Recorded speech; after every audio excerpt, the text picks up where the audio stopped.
ये है मेरी एफ्रेश जो मुझे बहुत ज़्यादा एनर्जी देती है और बॉडी डिटॉक्स का काम करती है, तो ये मेरे लिए बहुत ज़्यादा ज़रूरी रहती है। तो नमस्कार, पहला कैसे हैं दोस्तों? मैं तो बिल्कुल बढ़िया हूँ।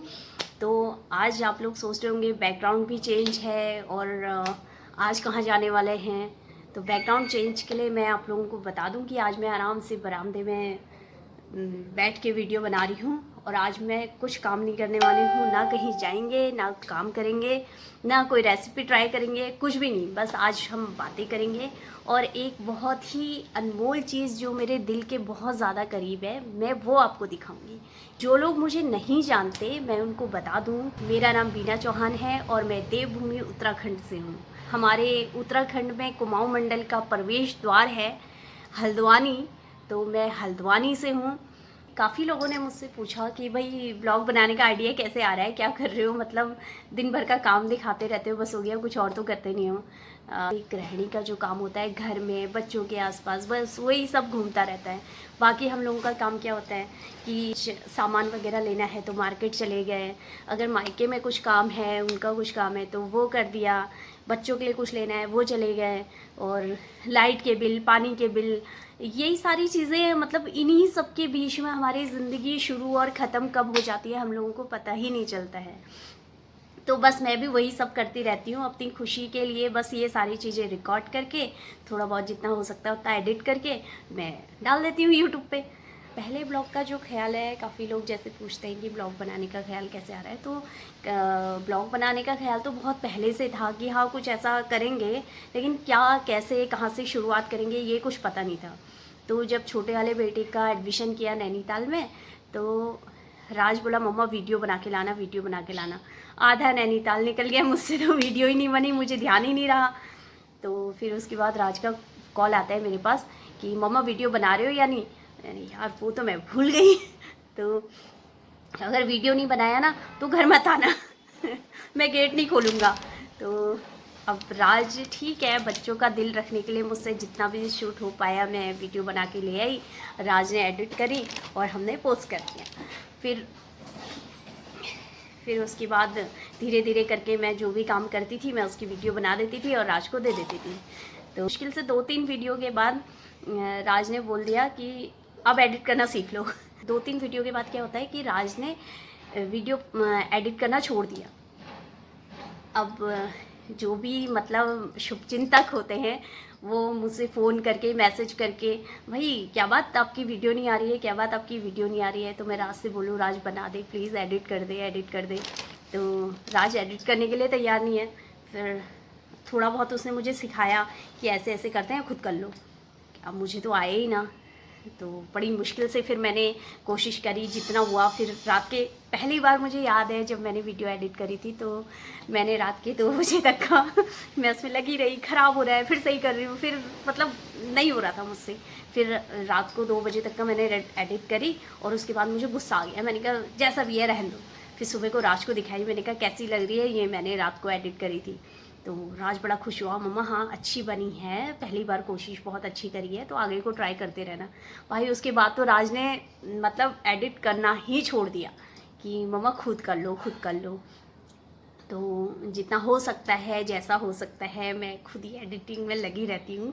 तो अपना मतलब मुझे ज़्यादा बाहर बाहर जाने का शौक़ तो है नहीं, तो मैं घर में जितना वीडियो शूट हो सकता है या मैं जहाँ जाती हूँ वहाँ का थोड़ा बहुत बना के ले आती हूँ और घर आके लगे रहे खचर पचर कुछ तो हो ही जाता है, मतलब ठीक ठाक सी बन जाती है। बहुत लोगों से मैंने पूछा भी एडिटिंग कैसी लग रही है, हालांकि आजकल के बच्चों की तरह परफेक्ट तो नहीं बन सकता, लेकिन फिर भी ठीक ठाक बन जाती है, मतलब मेरे हिसाब से ठीक ठाक ही है, परफेक्ट तो नहीं कहूँगी, लेकिन हाँ ठीक ठाक बन जाती है। बाहर ना गाड़ियाँ भी चल रही हैं, आवाज़ बीच बीच में गायब हो जा रही है। मैंने पंखा भी नहीं खोल रखा है, तो थोड़ा वैसे तो हवा चल ही रही है लेकिन गर्म हवा है, तो थोड़ा पसीना हल्का फुल्का।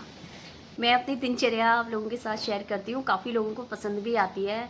हालांकि आजकल के बच्चों की पसंद अलग है, बच्चों को बिल्कुल पसंद नहीं आएगा ये सब, लेकिन हाँ जो मेरी एज की या मुझसे थोड़ी बड़े हैं उन लोगों को ये सारी चीज़ें वो समझते हैं कि हाँ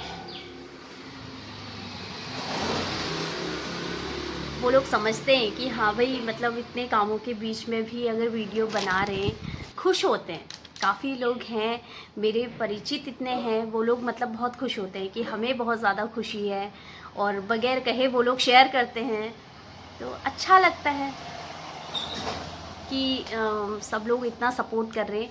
और मेरे ख्याल से कुछ 1K होने में कुछ ही सब्सक्राइबर रह गए हैं। तो आप लोग सपोर्ट कीजिए और वीडियो में लास्ट तक बने रहिए। जितना हो सके, अगर पसंद आता है वीडियो तो शेयर कीजिए, वरना कोई ऐसी ज़बरदस्ती नहीं है। मुझे कौन सा इसमें करियर बनाना है भाई। कोई बात नहीं, चलेगा, इतना भी ऐसे भी चलेगा। कम से कम इतने लोग जानते तो हैं भाई, शक्ल जानते हैं, वही काफ़ी है। इस बीच में शादियों में थोड़ा बिज़ी रही थी, उसके बाद फिर आँखों में प्रॉब्लम हो गई, तो धूप में निकलना डॉक्टर ने बिल्कुल मना कर दिया कि धूप में नहीं जाना। तो अब तो हालात ये है कि मतलब अब तो थोड़ा बहुत ठीक है, पहले से बेहतर है, लेकिन अभी भी मैं धूप में बिल्कुल भी नहीं निकल रही हूँ। तो घर के कुछ काम नहीं हो रहे फ़िलहाल मुझसे, और ना मैं अपने मायके भी ज़्यादा जा पा रही हूँ। एक दिन गई थी रात को, मम्मा को बहुत ज़्यादा याद आ गई थी, तो मम्मा कह रही आजा आजा, तो फिर रात को गई थी। तो रात को भी वो रोशनी, गाड़ियों की रोशनी लगती है, तो उससे दिक्कत हो रही है। लेकिन अब ठीक है, माँ का मन है, देखना पड़ता है, क्या कर सकते हैं। उनका दिल रखना भी बहुत ज़्यादा ज़रूरी है, क्योंकि उनका भी हमारे अलावा कौन है, तो ये सारी चीज़ें भी देखनी पड़ती हैं। तो फिर वीडियो की शुरुआत पे मैंने आपसे बोला था कि मैं आपको एक बहुत ही अनमोल खजाना दिखाने वाली हूँ अपना, जो मुझे मिला है। तो सबसे पहली चीज़ सबसे पहली चीज़ तो मैं आपको दिखाऊँ, ये है। अगर इसे कीमत के हिसाब से आंका जाए तो इसकी कीमत बहुत कम है, लेकिन अगर जज्बातों के हिसाब से देखूंगी तो इसकी वैल्यू ना बहुत मुश्किल है। क्योंकि अरे माफ़ी चाहूँगी, थोड़ा सा इमोशनल हूँ मैं, बहुत ज़्यादा, थोड़ा सा नहीं, बहुत ज़्यादा इमोशनल हूँ। पापा ने मेरे लिए रखवाया था मम्मा के पास, कि जब मैं मुश्किल से 5-6 साल की होंगी तब पापा ने मम्मा को दिया था कि पता नहीं इसकी शादी तक का मैं रहूं या ना रहूं, तो जब इसकी शादी हो जाएगी तो इसको दे देना। समय शायद पैसों की कमी थी, इस वजह से वो मेरे लिए गोल्ड का नहीं बना पाए। बाद में मम्मा ने शादी में बनाया अलग से गोल्ड का मंगलसूत्र, लेकिन ये मेरे दिल के कुछ ज़्यादा ही करीब।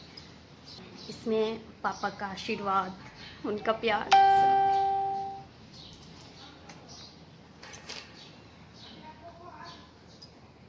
किसी तरीके की कोई कमी नहीं रखी मम्मा ने। एक बेटी के लिए उसके पापा का होना मतलब बचपन का होना। जिन बेटियों के पापा नहीं होते वो समय से पहले बड़े हो जाते हैं।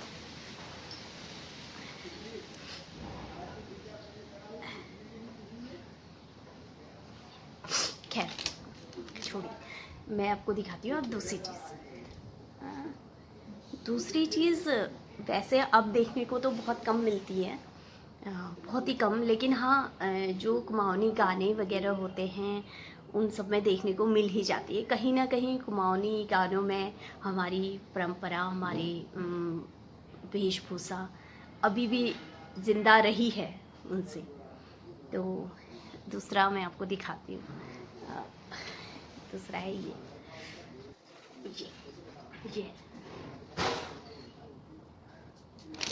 इसका फ्लेयर इतना अच्छा है ना, मतलब ये देखिए इसका फ्लेयर, कोशिश कर रही हूँ कि दिखा सकूँ, लेकिन ये इतना ज़्यादा फ्लेयर है।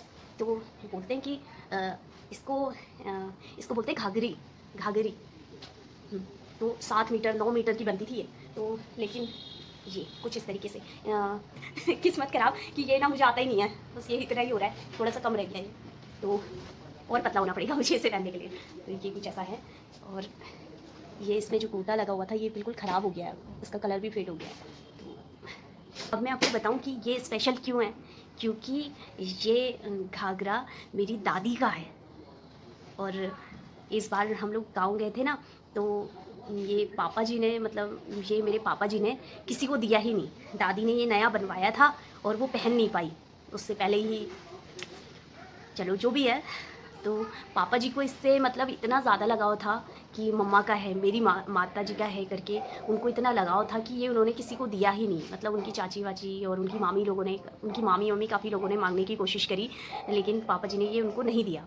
ये होगा कम से कम 30 साल पुराना, लेकिन ये किसी ने पहना नहीं है आज तक का। और इसका कपड़ा 30 साल में भी इतना मजबूत है कि मतलब ये इतना मजबूत कपड़ा। तो पापा जी ने ये इतना संभाल के रखा था, बिल्कुल जब भी जाते थे इसको धूप वूप दिखा के फिर से पैक कर फिर रख देते थे।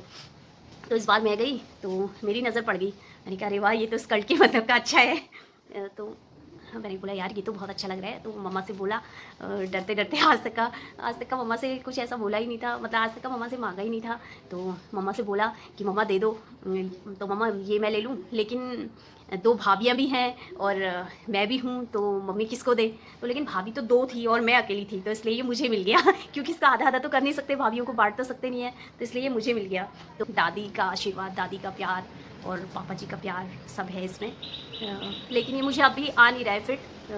दादी बहुत ज़्यादा पतली थी हमारी, तो इसलिए ये इतनी सी तो इसकी कमर है, तो मुझे तो कहीं से कहीं तक ही नहीं आ रहा है। लेकिन हाँ, मैं इसका बहुत अच्छा रीयूज़ करूँगी। तो मतलब कितना अच्छा है ना, ये देखिए यहाँ पे इसके कैसे डिज़ाइन बना हुआ है, फिर उसके बाद ये लगा हुआ है, इसमें अंदर से फॉल टाइप कुछ लगा हुआ है, ये देखिए। तो इतने अच्छे से संभाल के रखा था उन्होंने, और अभी तक का इसको कुछ हुआ भी नहीं है, बिल्कुल कहीं से भी कुछ भी नहीं, बिल्कुल नया है ये। बिल्कुल ना कुछ ना कुछ यूज़ में लेके आऊँगी, क्योंकि इसमें मेरी दादी का भी प्यार है और पापा जी का भी प्यार है। तो इसका मैं कुछ ना कुछ रीयूज़ करके अपने अगले वीडियो में आपको ज़रूर दिखाऊंगी कि इसका मैंने क्या रीयूज़ किया। ये था फिर मेरा खजाना, जो मुझे मतलब शादी के इतने सालों बाद मिला है, और मुझे बहुत ज़्यादा खुशी है कि उन लोगों का आशीर्वाद साथ में नहीं है, लेकिन उनका आशीर्वाद और उनका प्यार साथ में ही है।